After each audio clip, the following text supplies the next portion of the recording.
मी तिथं तयार आहे. अरे बाबा, हे करायच्या आधी आमचा पण इतिहास तपासा. असं काय करता पैलवान माणूस आहे? असं कुठं असतं का? असं नसतं. त्याच्यामुळं येणाऱ्या काळामध्ये कुठल्याही दहशतीला त्या ठिकाणी बळी पडायचं नाही. प्रचार व्यवस्थित करायचा. आपल्याला विकासाचा अजेंडा घेऊन सर्वसामान्य मायबाप जनतेत त्या ठिकाणी जायचे. आपला विकासनामा आम्ही करत असलेलो काम आणि मंजूर केलेली कामं ही सर्वसामान्य मायबाप जनतेपर्यंत आपल्याला त्या ठिकाणी पोहोचवायची आहेत. हे घेऊन मी स्वतः उमेदवार आहे ही प्रत्येकाची भावना त्या ठिकाणी तयार झाली पाहिजे. असं नका म्हणू की जाऊ द्या, आता झाली सभा, आता चला घरी, जबाबदारी घेतली. परंतु असं काही करू नका.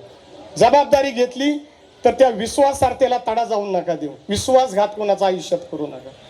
निश्चितपणे आपले हे चारही उमेदवार आणि इकडचे 4 उमेदवार, प्रभाग क्रमांक 3 आणि 4, हे सगळे उमेदवार आपले त्या ठिकाणी काम करण्यासाठी सक्षम